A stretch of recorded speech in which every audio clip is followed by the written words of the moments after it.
In this next clip, I'm going to show you how to sand your hutch to prep it for staining. Okay, we're back, and I'm going to show you how to sand the hutch. Now, if it's brand new, you really don't have to go crazy with sanding, and you don't really have to worry about anything too much, but then just giving it a good scarifying. What we're trying to do is open up the wood a little bit so that it's enables to take the stain better. It will absorb better. So the first thing I do is you might want to have a little rock.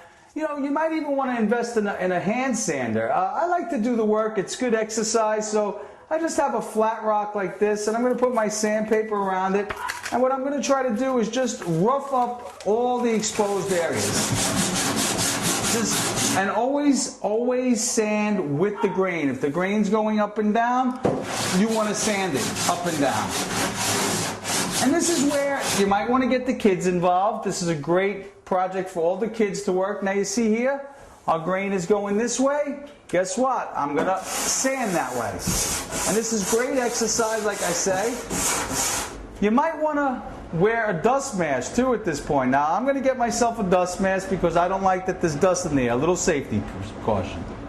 Now I like to use these for dust masks only because I tend to sweat a lot when I'm working, and for the sake of the video I'm just going to use this. You can get dust masks for like 99 cents a piece in the store. They're very cheap. But as we continue to sand, we're going to just keep sanding, going with the grain, opening up the surface, trying to prep this area.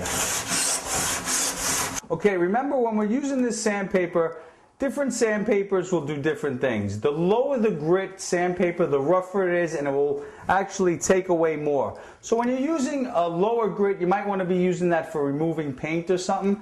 We're going to use 100 grit, which is enough to open up the wood, but not really damage it. You just want to, like I said, open up the pores of the wood just so that the stain absorbs. Now, 120, 100 is fine for this. As we get to the polishing or the smoothing out, because realize when you do open it up, it's going to be a little rougher and you want to have it smoother.